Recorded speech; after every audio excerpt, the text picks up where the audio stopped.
maybe tone it down, like dumb it down, Lou. You're going over their heads.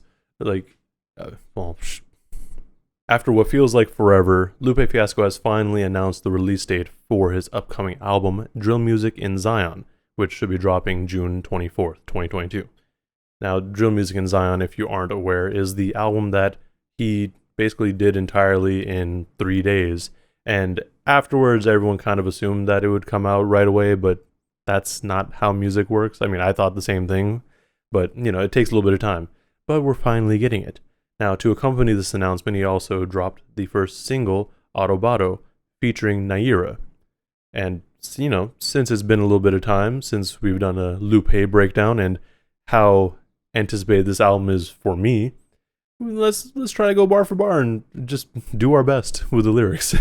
If you're new here, these breakdowns are where I go through and read out the lyrics to a song and give my interpretation of what the artist is trying to say.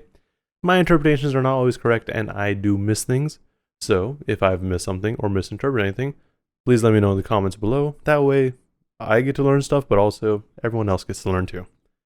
So, the track starts off with a bit of an intro and then straight into the chorus. I defend myself in court. This is sport. I get signals from the source. I can twist and I can contort. I just feel like I'm a Porsche. I'm Carrera, error. So, the chorus itself is not anything crazy. Like, it's a pretty straightforward chorus. I enjoy it. It's a fun chorus, especially with the era bit. But what it sounds like is he's rapping from a different perspective. And given that I think he said this album is going to be like Illmatic, maybe he's just going to be rapping from the perspective of Chicago, similar to how Nas was rapping from the perspective of New York or people in New York. So with that in mind, this is maybe someone else entirely, which we can kind of get from him saying I'm Carrera.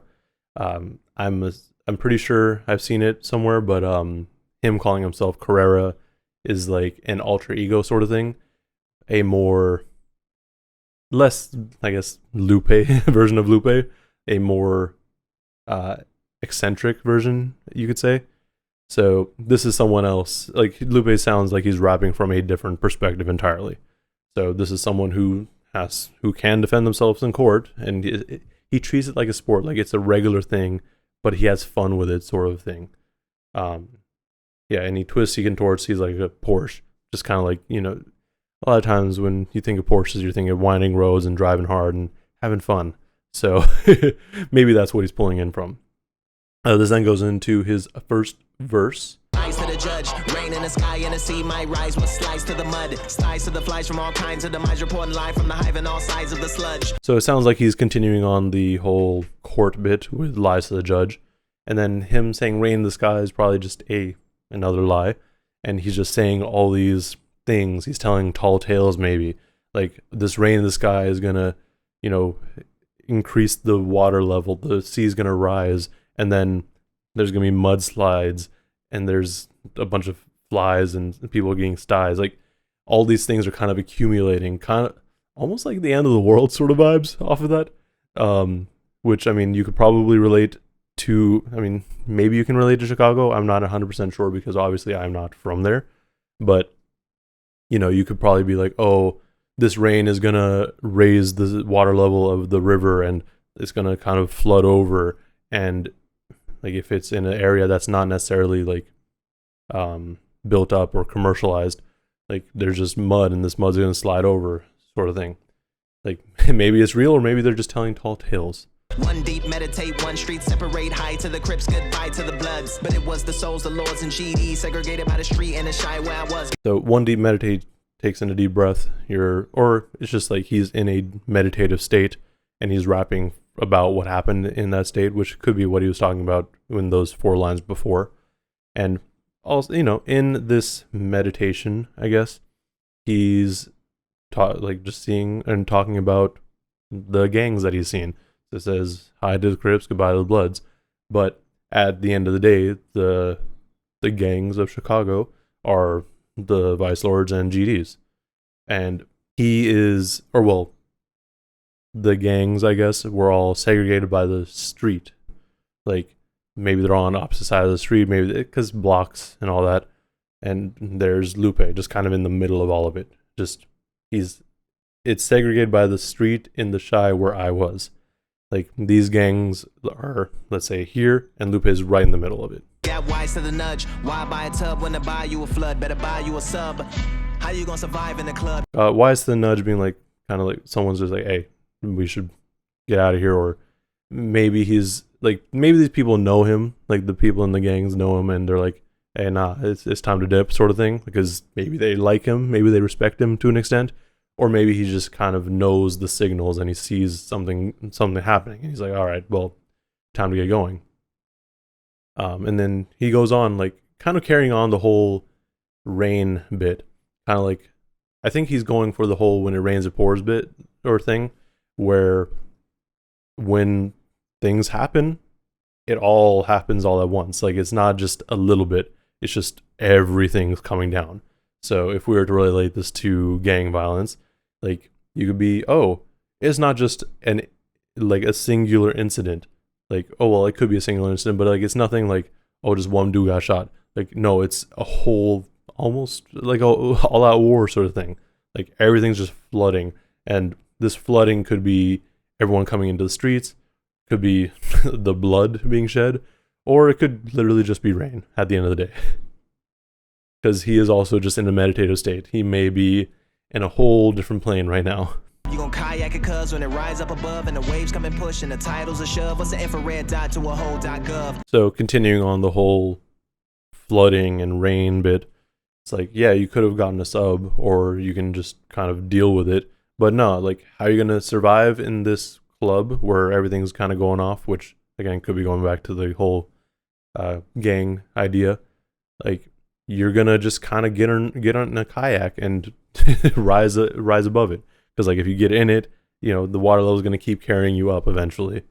But, you know, that's going to be how you kind of get past it. And the waves come and push, kind of like when push comes to shove sort of idea. Like, when it comes to it, like, this is what you're going to do. And then he says, what's an infrared dot to a whole .gov?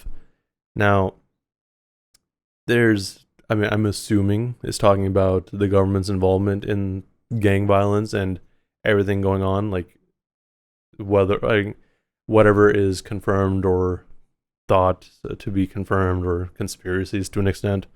You know, there's levels to it. I'm not fluent in it, so I can't say exactly.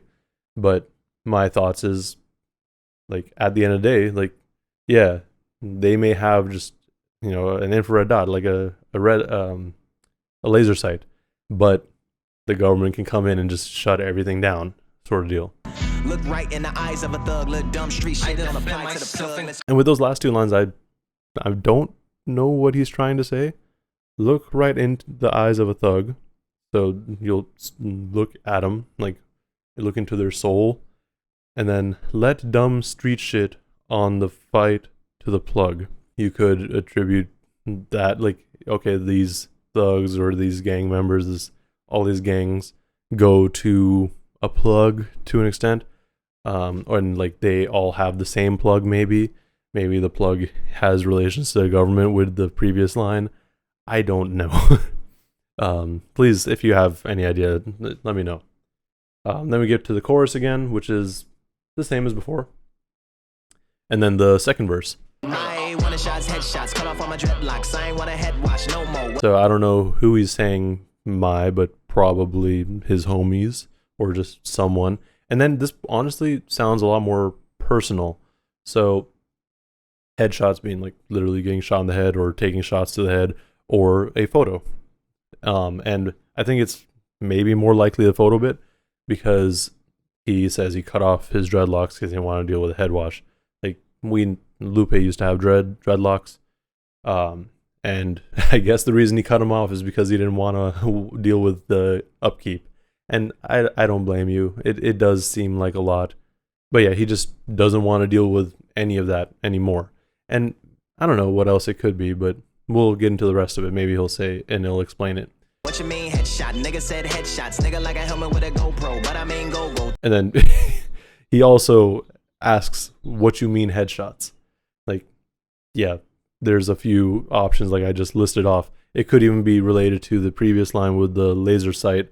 Like, you line it up, you get a headshot. Like there's maybe levels to it. And then it sounds almost conversational. So someone's like, "What do you mean headshots?" And dude said headshots. Like like a helmet with a GoPro. That part was also a little interesting. Like helmet with a GoPro, like people tend to wear GoPros when they do sports and stuff, or when they're like on their motorcycle too, just mostly to make sure that they don't get in trouble. Like it's a dash cam sort of thing. So you have like a headshot like a helmet with a GoPro. So maybe he's talking about like a literal photograph in that sense.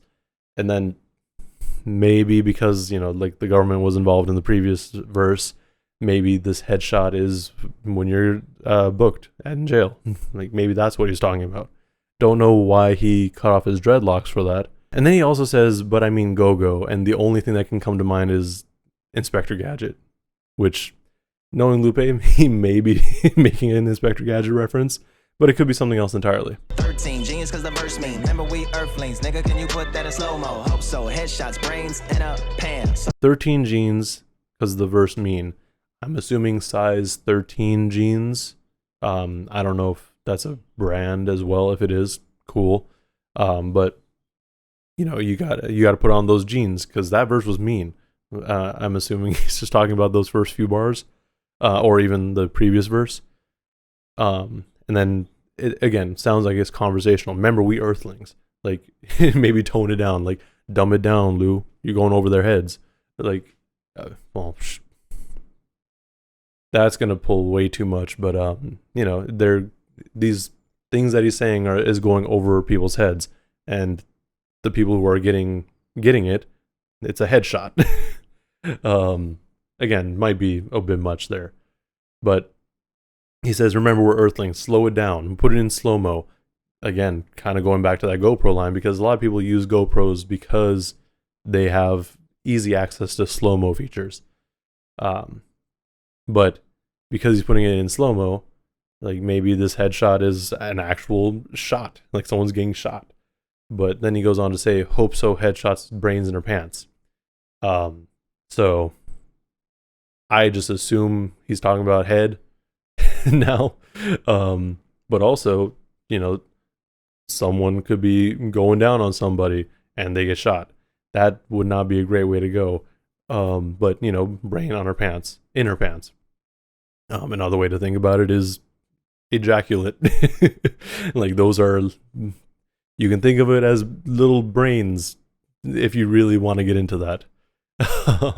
That's a no-no. Might not get it, but it's dope though. Matter of fact, local, surrounded by gang members and a lot of popo. And then, so I guess to kind of respond to the brains in her pants bit, he's like, maybe, yeah, no. So with that said, that's a no-no. We can't do that. Like, but also maybe he's talking about him, because hope so, headshots, brain in her pants could be Lupe's response to what they said, like, "Yo, slow it down." And then like, okay, so that's a no. You're not gonna slow it down. And he's like, "Nah, you might not get it, but it's dope though." Like, but it could also be just someone else responding. Matter of fact, loco. Like it's kind of hard for me to say who's saying what at this point, but I feel like it's maybe a lot of people, like a group of people, and Lupe's saying these things and people are responding. And then he goes on, and it sounds like things kind of snap back to reality. Like they may have been having like a cipher going on while all like everything's happening on the other streets. And then like they look up and they're surrounded by gang members and a lot of popo. So like, okay, maybe something happened while we were doing the cipher. That's real, but it might sound like a joke though. Never know. Keep both sides in the chokehold. I just wanted credit, used to sweat it like show clothes. Now I don't even know who wrote those. And then, him coming to this realization that they're surrounded by all these gang members and police. Like, if someone just says it, like, "Nah, you messing around," and then like, "Oh wait, maybe that's true," but also like maybe you just never know, because it sounds like maybe this wasn't happening like around them directly. Maybe, like I said, because it sounds like Lupe was talking about his street being like kind of the middle of two opposing gangs or two different gangs, and with that, you never know. Like you are actually surrounded by that. And then him saying keep both sides in a chokehold is maybe talking about the police.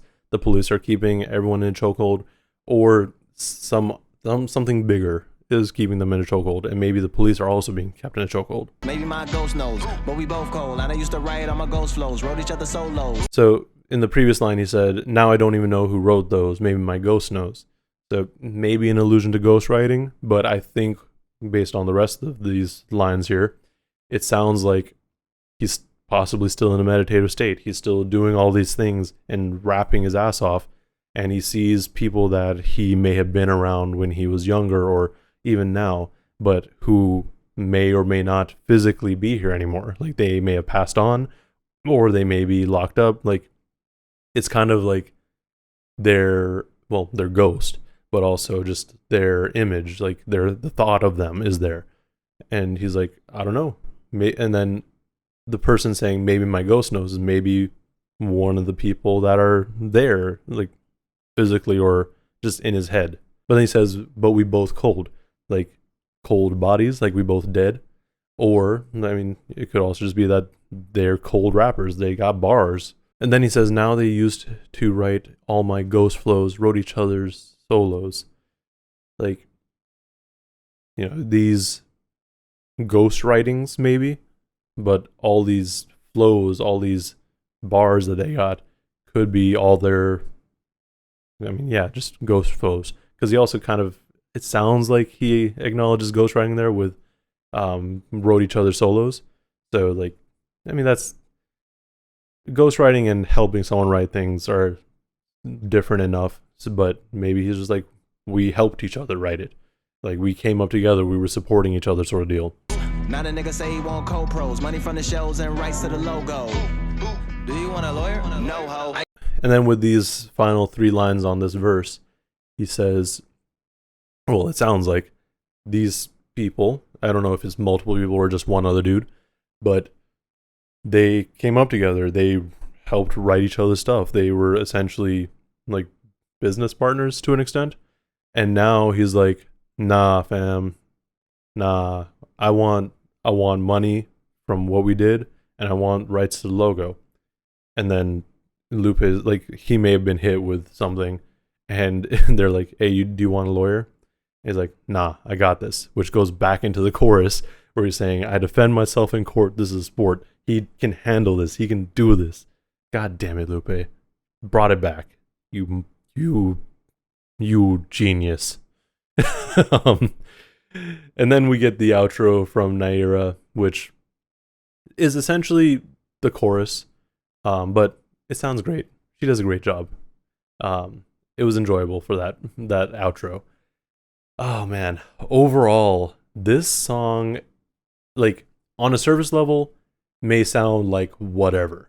Like it may just sound like some generic shit, but Lupe is always one of those people that can kind of ride that line. Like he can make really introspective and deep songs with meaning, but also make it sound kind of poppy or just like not necessarily generic, but you know, palatable for general audiences, if that makes sense.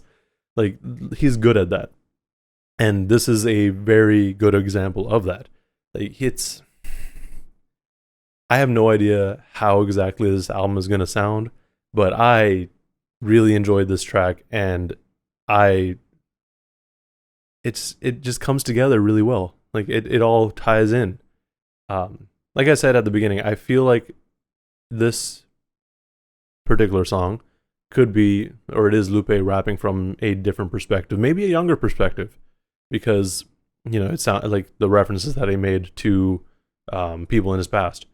So maybe it's him rapping from a younger perspective, or it could just be him meditating this entire time and he's just replaying in his mind. But with that said, like I'm very excited for this album. Like this song on its own is enough to make me just want to listen to it right now. And I'm, like I said, I definitely more than likely missed something, or I could have just pulled some random nonsense out of nowhere. So let me know what I missed in the comments below. Also, let me know what you thought of the track, because I enjoyed it. I thought it was fun. And tying everything together just makes it that much better. While you're there, like and subscribe if you want to see more breakdowns and semi-reactions like this.